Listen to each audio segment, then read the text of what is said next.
우리가 신앙생활 하다 보면 이런 질문을 많이 받습니다. 그 질문 가운데 하나가 뭐냐면 예수 믿는 것과 믿지 않는 것의 차이점입니다. 예수를 믿는 것과 믿지 않는 것이 어떻게 다르냐, 이런 이 질문들을 여러분 받지 않습니까?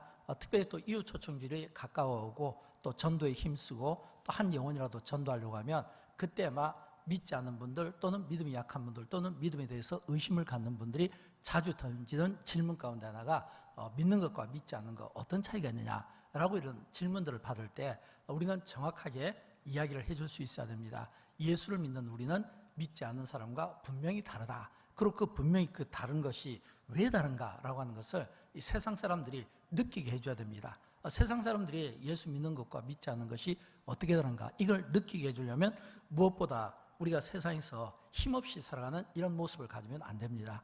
왜냐하면 우리가 힘없이 살아가는 그런 모습을 갖게 되면 또는 그리스도인의 정체성을 갖지 못하면 마치 머리 잘린 그런 삼손과 같은 그런 힘없는 모습이고, 이런 모습으로 살아간다는 것은 세상에 떠밀려서 세상 유행이나 또는 풍조에 떠밀려서 살아갈 가능성이 많거든요.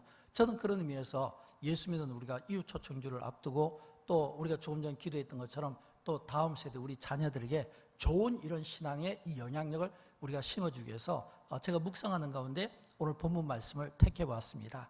왜냐하면 요한복음 1장 12절 말씀은 한 절이지만 그러나 이 말씀에서 예수 믿는 자의 두 가지 특권을 우리가 발견하게 되거든요. 예수 믿는 자의 두 가지 특권, 그 가운데 첫 번째 특권은 뭐냐면 예수 그리스도의 이름입니다. 우리가 조금 전 읽었잖아요. 요한복음 1장 12절을 보면 영접하는 자 곧 그 이름을 믿는 자들에게는, 그랬거든요. 곧 그 이름을 믿는 자들에게는. 여러분, 예수 믿는 우리가 믿지 않는 사람들과 다른 점, 그 특징을 이야기할 때 반드시 우리가 기억해야 될 것은 나에게는, 예수 믿는 우리에게는 예수 그리스도의 이름이 있습니다. 이걸 우리가 반드시 증명할 수 있어야 되는 겁니다. 만약 우리가 예수 그리스도의 이 이름을 우리가 증명하고 그 능력을 증명하지 못하면 이 세상이 주는 여러 풍조와 여러 유행 가운데 우리가 휘말려 버릴 수가 있는 거예요. 그리고 옳고 그름을 우리가 잃어버릴 수가 있다는 겁니다. 왜냐하면 이미 우리가 경험하고 있잖아요. 이 세상이 주는 이 가치관이 얼마나 힘이 세고 또 이 세상이 주는 그 가치관이 얼마나 영향력을 가진가를 우리가 알 수 있잖아요. 특별히 그래도 우리 선대, 우리 부모님들이나 또 이 자리에서 믿음 생활을 열심히 하는 여러분에게는 괜찮지만, 그러나 아직 믿음 약한 성도들 또는 믿음의 어떤 걸음마를 걸어가는 성도들에게는 사실은 이 예수 그리스도의 이름이 그의 그 삶 가운데 있는가, 또 오늘 이 설교를 듣는 여러분에게도 예수 그리스도의 이름이 그 삶 가운데 있는가. 만약 예수 그리스도의 이 이름이 삶 가운데 있으면 우리는 뭐냐면 자연적으로 반응을 해야 돼요. 여러분, 우리가 예를 들어서 여기 갑자기 가다가 이렇게 뭐가 바람이 불면서 뭔가 이렇게 휴지 같은 것들이 딱 이렇게 날아온다. 그러면 우리가 몸이 자동적으로 반응을 하잖아요. 또 우리가 배가 고프면 또 반응하잖아요. 또 우리가 운전할 때도 어떤 반응을 하잖아요. 여러분, 이 반응은 이게 배워서 된 게 아니라 본능적으로 몸이 익숙하니까 나오는 거예요. 마찬가지로 우리 안에 예수 그리스도의 이름이 갖고 있다는 것은 어떤 의미냐면, 좀 쉬운 예로 우리가 이렇게 생각해 볼 수 있죠. 우리가 너무너무 잘 아는 이 베드로와 요한이 성전 미문 앞에서 나면서 걷지 못한 한 안전뱅이를 보게 되잖아요. 근데 그 한 안전뱅이를 볼 때 그 베드로가 준 말이 있거든요. 우리가 잘 아는 말씀인데 사도행전 3장 6절 말씀, 이 사도행전 3장 6절에 보면 뭐라고 되어 있냐면, 우리 같이 읽어보도록 할까요? 베드로가 이르되 은과 금은 내게 없거니와 내게 있는 이것을 내게 주노니 나사렛 예수 그리스도의 이름으로 일어나 걸어라. 아멘. 이 말씀은 이게 베드로가 그냥 생각하고 말한 게 아니라 본능으로 몸이 반응한 대로 이야기한 거예요. 왜냐하면 거기서 남에서 안전뱅이 든 자가 있잖아요. 그냥 그 길을 걸어갔잖아요. 근데 그 길을 걸어갔는데 이 베드로가 지금 이 이야기할 때 두 가지거든요. 하나는 내가 은과 금은 없다. 이 이야기는 베드로가 은과 금이 없는 것을 부끄럽게 생각하지 않은 겁니다. 보통 우리가 가진 어떤 재물이 없다, 돈이 없다 그러면 그걸 좀 부끄럽게 얘기할 수 있잖아요. 근데 베드로는 부끄럽게 얘기하지 않은 거예요. 지금 나와 내게는 은과 금은 없지만 그 대신에 나는 이게 내가 부끄럽지 않은 것은 내 안에 비교할 수 없는 예수 그리스도의 이름이 있다.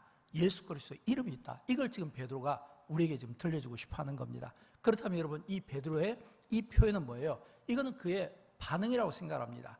그가 어떤 상황이 있든지 예수의 이름이 그 안에 있으니까 예수의 이름을 선포하는 거잖아요. 이게 반응이거든요. 왜일까요? 여러분, 예수 믿는 우리는 자연적으로 이 예수님의 이 이름이 우리가 나와야 돼요. 가끔 가다 보면 이렇게 연세 드신 분들이 시장이나 어디 가다가 어떤 깜짝스럽게 놀라는 일을 만나면 주여 이러잖아요. 주여 이러잖아요. 이게 뭐냐면 이게 본능적인 반응이거든요. 그 입에 그 언어에 주님이 있다는 겁니다. 예수님의 이름이 있다는 거예요. 저는 그런 것처럼 저와 여러분 우리가 정말 이 하나님의 이 자녀의 이 권세를 가지기 위해서는 예수 믿는 이 특권을 가진 우리는 반드시 우리 안에 뭐가 있어야 되냐면 예수 그리스도 이름이 있다라고 하는 겁니다. 저는 여러분 스스로에게 한번 질문을 던지고 싶어요. 여러분 안에 예수 그리스도의 이름이 있는가라고 하는 겁니다. 예수 그리스도의 이름이 있으면 우리는 이 세상을 능히 이길 수 있는 능력적인 삶을 살게 됩니다. 왜냐하면 하나님의 나라는 말이 있는 것이 아니라 능력이 있거든요. 어디에 나올까요? 고린도전서 4장 20절 말씀인데, 고린도전서 4장 20절 말씀 우리 같이 읽어보도록 할까요? 하나님의 나라는 말에 있지 아니하고 오직 능력에 있음이라. 아멘. 그렇거든요. 하나님의 나라에는 말에 있는 것이 아니라 능력이 있거든요. 내가 예수 그리스도의 이름을 내가 선포하더라도 이 선포하는 것이 말로 끝나는 것이 아니라 그 안에 능력이 있으니까, 그 예수의 이름이 능력이 되니까 그 능력이 어떤 일이 일어나냐면 나면서 걷지 못한 자를 일어나게 했다라고 하는 것입니다. 저는 여러분 우리 시대에도 이런 이 예수 그리스도 이 이름이 여러분에게 선포되어질 때마다 이 이름이 주는 이 능력으로 귀신도 쫓아내고 병자도 고치고 어려운 문제들도 해결받고 또 여러분의 그 기도에 힘이 실리는 이런 기도의 능력, 예수의 이름이 주는 이 능력을 저와 여러분이 살아들일 수 있기를 주님의 이름으로 축원드립니다. 이 능력은요, 내가 어떤 배운 세상적인 지식으로 나오는 게 아니에요. 본능이라고 저는 생각합니다. 여러분 아시는 바와 같이 베드로가 특별한 어떤 학문을 가지고 있거나 어떤 배경을 가지고 있는 건 아니잖아요. 바울과 비교하면 이 베드로는 진짜 불황무식하거든요. 그런데도 불구하고 이 베드로의 그 입에서 나오는 이 거침없는 예수의 이 이름이 막 3,000명씩 5,000명씩 그 자리에서 회개시키고 또 회심시키는 이런 놀라운 역사, 병자를 고치는 역사, 이거는 뭐냐면 베드로의 능력이 아니라 그 속에 있는 예수 그리스도 그 이름의 그 능력이고, 그 이름이 능력을 갖다 행할 수 있었던 것은 뭐냐면 그만큼 베드로가 그 믿음이 크고 강했다라고 하는 겁니다. 이 예수의 이름이 저와 여러분의 생각 가운데 영원히 떠나지 않는 어떤 상황이 있었는지 우리가 본능적으로 우리가 반응할 때 이 예수의 이름이 항상 우리의 삶 속에서 나왔으면 좋겠어요.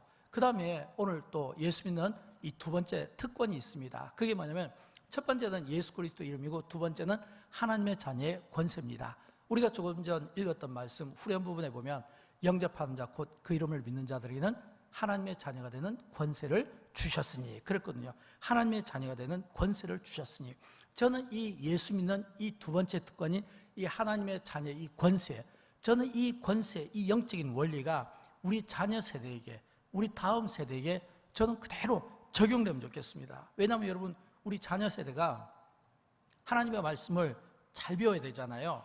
그래서 우리 자녀 세대가 어려서부터 하나님을 배워나갈 때 어떻게 배우냐면 하나님이 우리의 아버지고 하나님이 우리의 아버지고 또 우리가 하나님의 자녀라고 하는 거, 이걸 어렸을 때부터 가르쳐 주는 겁니다. 하나님이 우리의 아버지고 그리고 우리가 하나님의 자녀라는 거. 그래서 이 하나님의 자녀라고 하는 이 특권을 어렸을 때부터 우리 자녀들이 이걸 갖다 확인하면서 증명하며 살아갈 수 있어야 된다는 거예요. 그러면 세상은 우리 자녀 하나하나를 감당하지 못합니다. 왜냐하면 하나님의 자녀에게 주는 권세가, 이게 앞에서 이야기한 것처럼 예수의 그 이름이 주는 그 능력이 엄청나잖아요.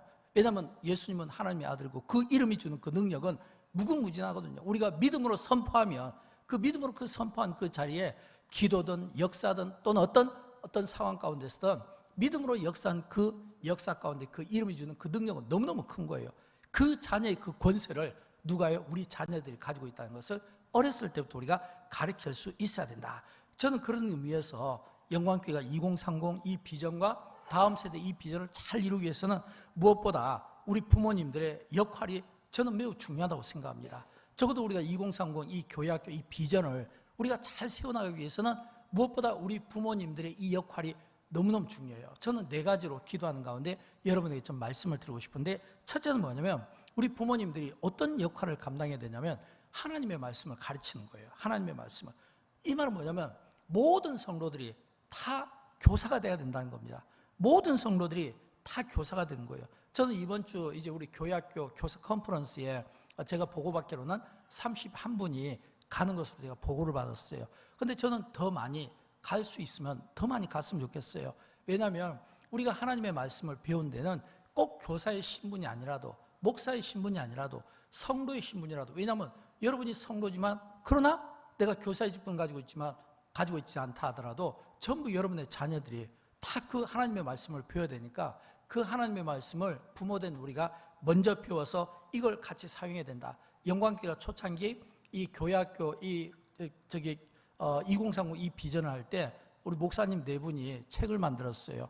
아마 이 가운데 1기, 2기, 3기 아마 수료하신 분들이 있을 겁니다. 교사대학. 근데 그 교사대학을 만들 때 이제 지금은 잠깐 좀 쉬고 있지만 그러나 이 교사대학을 만들 때 목표는 뭐냐면 1차적인 목표는 영광교회 교회학교 교사들이 배우는 거고, 그리고 2차적인 목표는 모든 성도들이 우선적으로 시간 되는 분들이 제자훈련 받는 것처럼 배우는 거거든요. 왜 이걸 갖고 제가 이렇게 강조하냐면 교사는 모든 사람들이 다 해야지, 목사 또는 교사, 선생님도 중요하지만 사실은 이 부모가 더 중요한 거예요. 왜 부모가 더 중요하냐면 이 부모님들이 잘 배워서 자녀들에게 가르칠 수 있어야 된다는 거예요.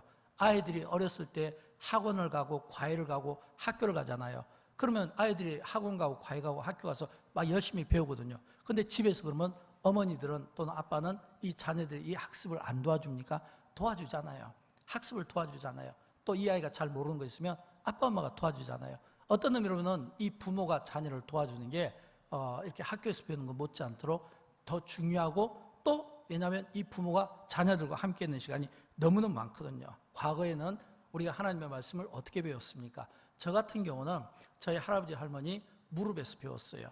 또 저 같은 경우는 저희 어머니의 무릎에서 배웠습니다. 왜냐하면 어머니가 저를 항상 무릎에 앉혀놓고 하나님의 말씀을 쭉 이렇게 읽어주고 또 하나님의 말씀을 가지고 이야기도 또 들려주고, 또 할아버지가 또 이렇게 할머니가 또 저에게 하나님의 말씀을 가르쳐 줬거든요.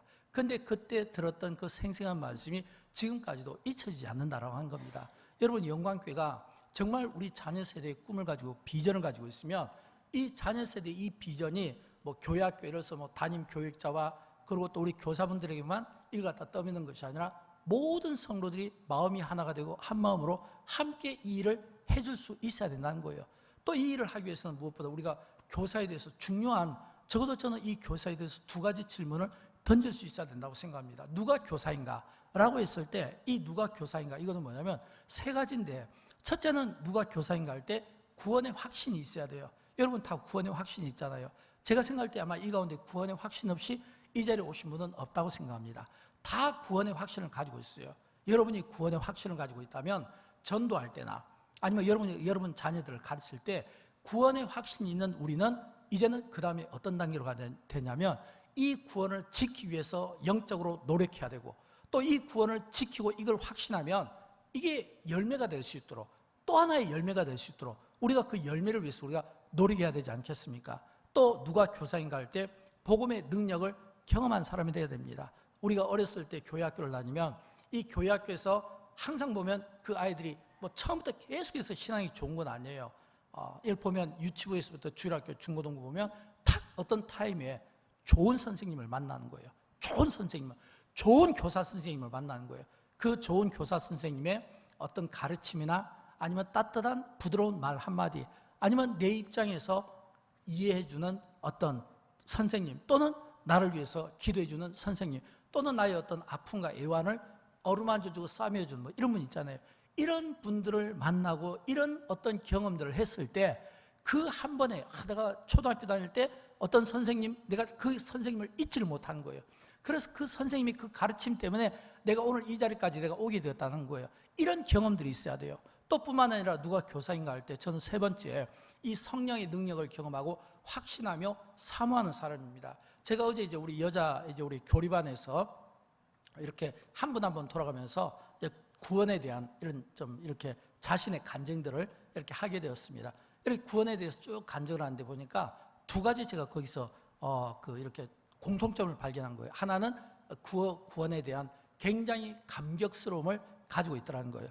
오래전에 내가 어떤 구원의 확신을 갖게 되는가는 이 구원에 대한 감격스러움이 있으면서 그 구원에 대한 감격스러움에서 눈물이 조금씩 이렇게 흐르시더라고요. 주체하지를 못하더라고요.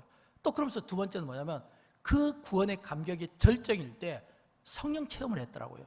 방언 받으신 분들도 여러 분 계시고요. 뜨거운 성령 체험을 했더라고요. 무엇을 말할까요?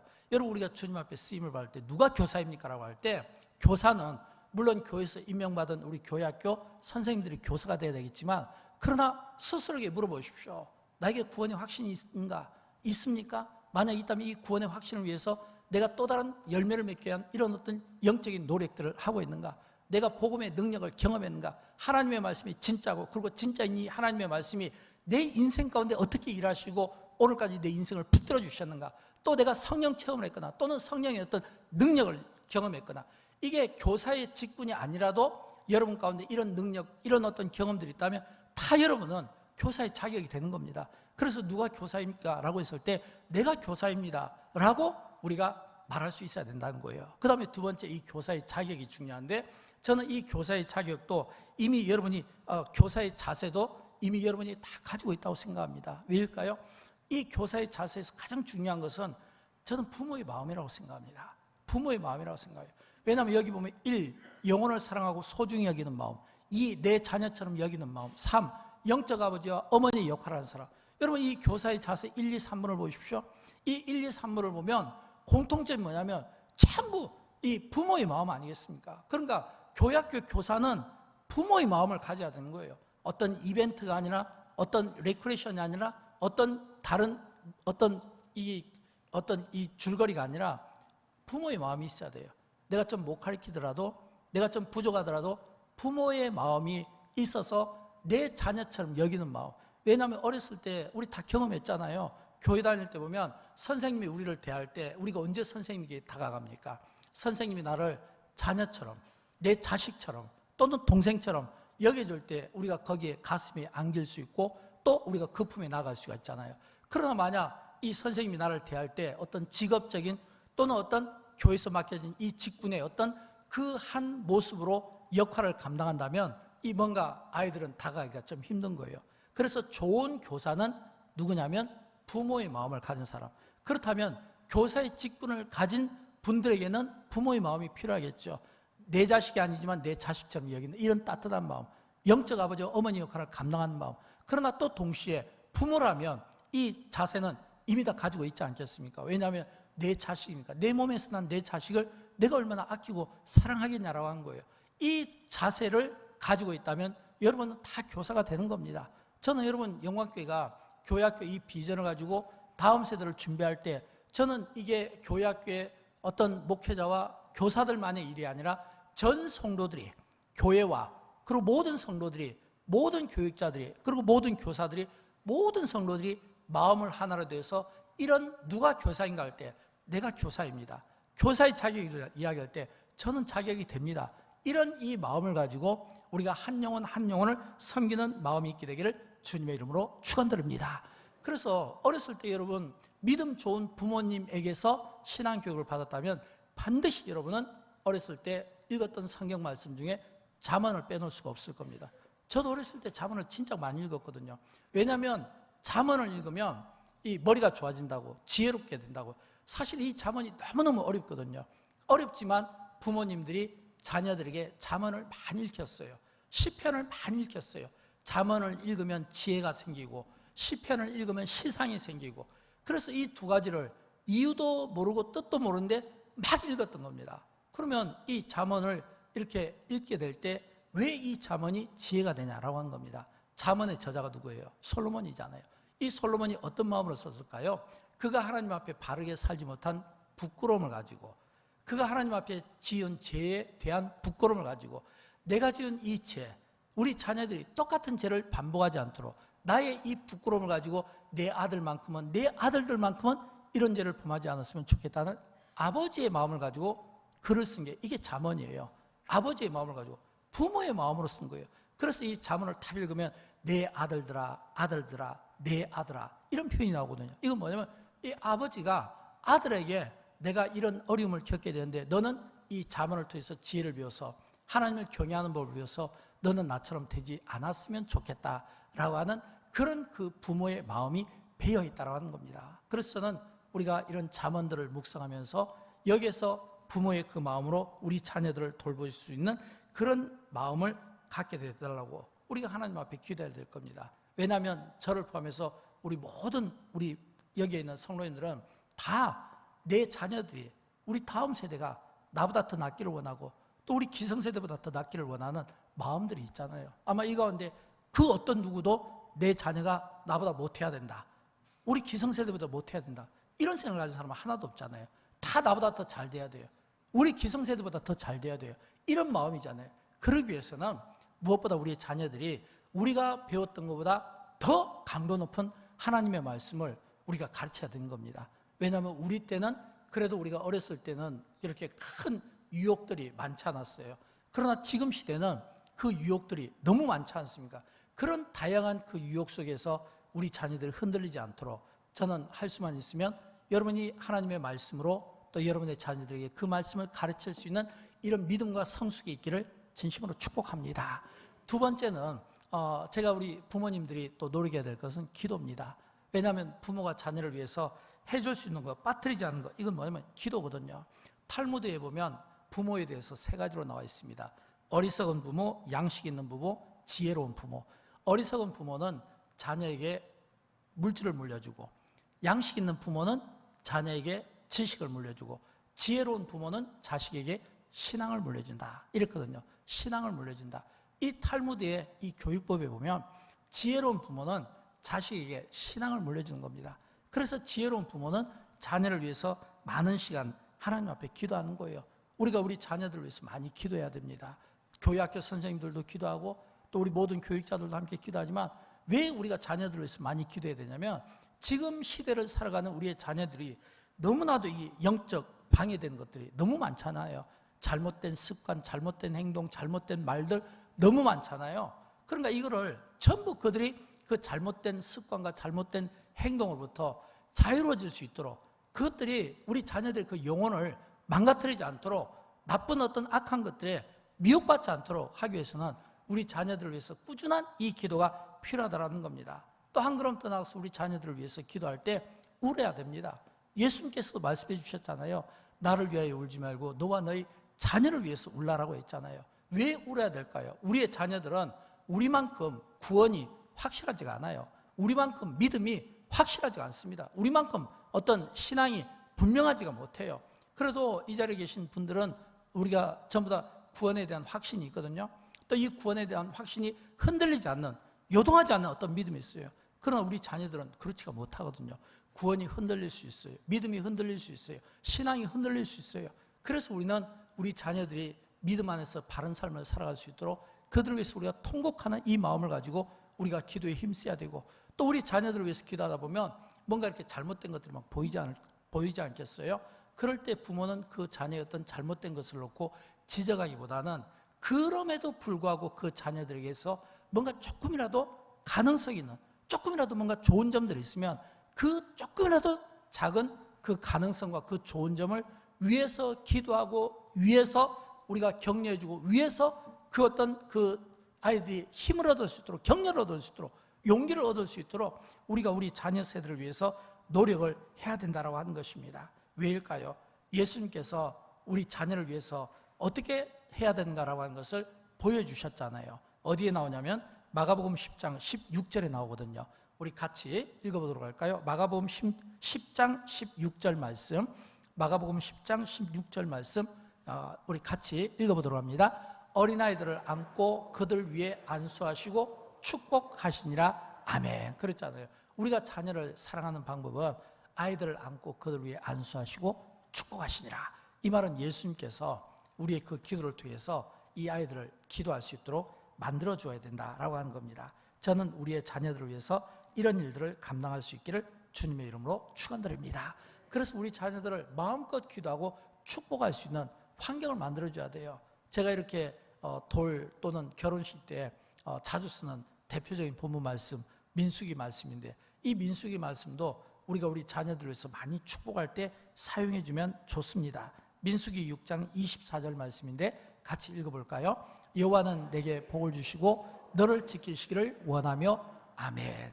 이런 말씀들을 우리 자녀들에게 많이 들려주고 우리 자녀들을 위해서 축복을 해야 되는 겁니다. 마지막으로 네 번째, 저는 우리 부모 세대가 자녀들을 위해서 첫째는 하나님의 말씀으로, 두 번째는 기도로, 세 번째는 축복으로, 그리고 네 번째는 우리 자녀들의 멘토가 되어 주십시오. 조언자가 되어 주십시오. 왜냐하면 이 부모가 이 자녀를 제일 잘 알잖아요. 그러나 사실은 자녀들은 이 부모의 이 조언을 왜 좀처럼 받고 싶어 하지 않습니다. 왜 받고 싶지 않냐면 이 부모님들이 자녀를 조언할 때 저도 많이 실수하거든요. 그게 뭐냐면 이 사람의 마음을 움직이려면 절대 그 사람에 대해서 무지하면 안 되거든요. 근데 무지하면 안 되는데 우리는 많은 경우 자녀를 가르칠 때 모르면서 아는 것처럼 가르치거든요. 이게 뭐냐면 무지거든요. 모르면서 아는 것처럼, 잘 모르면서 그 세대를 이해하지 못하면서 이해하는 것처럼 가르치는 게 이게 무지거든요. 그 다음에 두 번째는 무례가 있어요. 이 무례라는 것은 뭐냐면 권위로 누르는 거, 아빠의 권위로 누르는 거, 부모의 권위로 누르는 거, 이거 잘못된 거거든요. 그 다음에 세 번째는 뭐냐면 본이 돼야 되는 겁니다. 무례 본이 돼야 되는 겁니다. 이 본이 된다는 것은 이게 어떤 의미냐면은 내가 먼저 기도의 본이 되고, 내가 먼저 우리 자녀에게 뭔가를 이렇게 요구하고 뭔가 이렇게 조언을 하기에 앞서서 내가 먼저 그 위치에서 직접 이 자녀들에게 말로 보이는 것이 아니라 삶으로 보이는 거예요. 이게 본이거든요. 이렇게 삶으로 보일 수 있는 이런 이 본된 이 모습을 우리가 가질 수 있어야 된다라고 하는 것입니다. 사랑하는 여러분, 이 세대는 어떤 의미로 보면 영적인 이런 싸움의 세대라고 봅니다. 또 이 세대는 영적인 싸움이 치열하기 때문에 이 영적인 이 치열한 이 싸움은 결국 뭐냐면 영향력의 싸움이라고 생각합니다. 그러면 이 영향력의 이 싸움은 어떻게 될까요? 결국은 둘 중에 하나가 나눠지게 둘이 나눠지게 되겠죠. 내가 누구를 만나고, 내가 누구와 교제하고, 내가 누구의 이야기를 듣나에 따라서 그 사람은 인생이 막 달라지게 되는 거예요. 저는 여러분 할 수만 있으면 여러분의 만남이 좋은 만남이 되었으면 좋겠고, 여러분의 만남이 아름다운 만남이 되었으면 좋겠고, 그리고 여러분이 그 만남 속에는 서로 축복하고, 그리고 서로 세워주고 격려하는 만남이 되었으면 좋겠어요. 깎아내리고 또는 어떤 무시하고 또는 어떤 조소하는 이런 만남이 아니라 좋은 만남, 서로를 세워주고 서로를 축복하고 그리고 서로에게 용기를 주는 이런 만남이 있잖아요. 근데 우리의 만남은 둘 중에 하나예요. 이 방법도 있고 저 방법도 있는 거예요. 그리고 여기에 따라서 우리의 삶의 질은 달라질 수밖에 없다라고 하는 것입니다. 저는 그럴 때 우리 자녀들이 똑같습니다. 우리와 똑같은 인간관계예요. 우리가 누구를 만나냐에 따라서 우리 인생의 방향이 달라지듯이 우리 자녀 세대, 우리 다음 세대도 누구를 만나냐, 내가 교회 학교에서 어떤 선생님을 만나냐, 내가 교회 학교에서 어떤 지도자를 만나냐, 또 내가 신앙생활 하는 데 있어서 어떤 나에게 영향을 끼치는 그 누군가를 만나냐, 거기에 따라서 우리의 그 신앙의 질은 완전히 달라질 수밖에 없다고 하는 겁니다. 우리가 잘 아는 에스더를 한번 생각해 보십시오. 이 에스더는 이 페르시아에 끌려간 어떻게 보면 노예 신분과 같은 보잘것없는, 어떻게 보면 아무 내일이 없고 소망이 없는 여인이잖아요. 그런데도 불구하고 이 에스더가 그 기도를 통해서 그 유다민족을 살려내잖아요. 근데 그 유다민족을 살려내고 그가 왕궁에 들어갈 때 그 옆에 누가 있었냐면 모르드게 삼촌이 있었거든요. 근데 이 모르드게 이 삼촌이 이 에스더, 어떻게 보면 하인과 같은 신분이고 히브리 사람이니까 노예 같은 신분이고 보잘것없지만, 그러나 옆에서 모르드게가 계속해서 동기부여를 하는 겁니다. 너가 이 민족을 살려야 된다. 왕궁에 들어가라.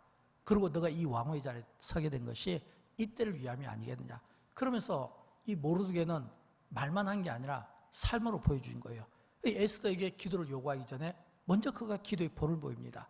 또 사랑을 이야기하기 전에 먼저 사랑을 보이는 겁니다. 이건 뭐냐면 모르드게가 옆에 에스더 옆에서 계속해서 좋은 조언자로서 동기부여를 하고 그가 삶으로 보이니까 이 에스더는 말도 듣지만 삶을 통해 보고 배운다는 겁니다. 우리는 많은 경우 멘토를 이야기할 때 이 멘토가 말로만 하는 걸로 아는데 그게 아니에요. 말이 아니라 삶입니다. 특별히 우리 자녀들은요, 굉장히 좀 예민해요. 어떤 점에서는 우리 자녀들이 우리 기성세대보다 더 예민한 거예요. 어떻게 해요? 그 아이들은 휴대폰을 막 가지고 만지작거리면서도 우리 이야기를 다 듣고 우리의 행동을 다 지켜보고 있거든요. 우리는 따라가지 못하는 그런 민감성이 아이들에게는 있거든요. 그러니까 아이들은 예를 들어서 휴대폰 보고 다른 일을 해도 이 선생님의 이야기나 부모의 이야기를 다 듣고 그 삶까지 보는 거거든요. 그러니까 우리가 이 아이들에게 진짜 좋은 멘토가 되기 위해서는 어떻게 해야 될까요? 앞에서 말한 것처럼 무지해도 안 되고 무례해도 안 되고 본을 보여야 되는 거예요. 이런 이 삶을, 이런 이 영향력을 저는 보여줄 수 있어야 된다고 생각합니다. 조금 전에 우리가 읽었던 요한복음 1장 12절을 보면 영접하는 자, 곧 그 이름을 믿는 자들에게는 하나님의 자녀가 되는 권세를 주셨으니, 여러분 이 하나님의 자녀가 되는 이 권세를 누구에게 줬다고요? 영접하는 자에게 줬다는 거예요. 영접하는 자, 예수를 믿는 자에게 준 이름이 뭐냐면 예수의 이름이고, 예수를 믿는 자에게 준 그 특권이 뭐냐면 하나님의 자녀라는 거예요. 우리는 다 하나님의 자녀입니다. 하나님의 자녀의 그 권세를 우리가 가지고 있습니다. 그런데 이 권세를 누구는 사용하기도 하고 누구는 사용하지도 못하고, 어떤 사람은 이 권세를 누리면서 그 특권 가운데 사용하며 살아가는 사람이 있는가 하면 이 특권을 누리지 못하고 사용하지 못하고 소멸시키는 사람도 있다고 하는 거예요. 저는 여러분, 우리 가운데 한 사람도 하나님께서 우리에게 주신 이 자녀의 이 특권, 예수의 이름, 이 이름이 사용되어지고 선포되어질 때마다 그 이름이 주는 그 능력들이 그 상황 가운데서 나타남으로 말미암아 여러분의 주님이 여러분의 삶을 붙들어 주시고, 여러분이 부르는 그 주님, 그 입에서 나오는 그 예수의 그 이름이 여러분을 복되게 하고 여러분의 영적 권위를 세워주는 길을 주님의 이름으로 축원드립니다. 또 동시에 영접하는 자, 그 아들에게는 자녀가 된 권세를 줬다고 했잖아요. 이 자녀의 이 특권을 다 누리십시오. 그리고 이 자녀의 특권은 나에게도 중요하지만 내 자녀에게 더 중요합니다. 왜냐하면 우리가 살아갈 날보다 우리 자녀들이 살아갈 날이 더 많잖아요. 그러니까 내가 누리는 이 특권이 나만의 특권이 되면 안 되고 내 자녀들도 똑같이 이 특권을 누릴 수 있도록, 그래서 어리지만 어려서부터 하나님의 자녀의 이 특권을 가지고 살아갈 수 있도록 여러분이 다 교사가 되어 주십시오. 여러분이 다 부모입니다. 부모인 여러분이 교사가 되어 주십시오. 또 영광교회 모든 성도들이 교사가 되어 주십시오. 내가 딱 어느 한 부분에 교육기관에서만 배우는 것보다는 모든 성도들이 교사가 돼서 그 아이를 함께 살펴주고, 또 이렇게 모든 교육자들이 또 함께 살펴주고, 교회가 함께하면 이게 하나로 되는 이게 아름다운 모습 아니겠습니까? 우리가 이렇게 가끔 여름 성경학교 때 보면 참 아름다운 모습들을 보게 되잖아요. 그게 뭐냐면 도우미 봉사를 막 하잖아요.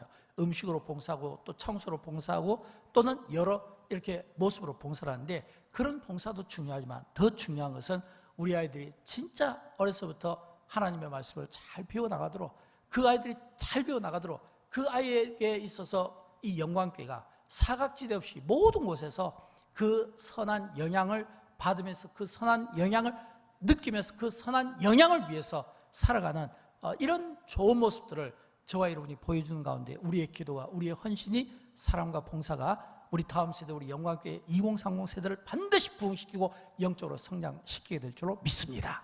그 은혜를 위하여 저와 여러분이 함께 힘써 주시기를 주님의 이름으로 축원드립니다.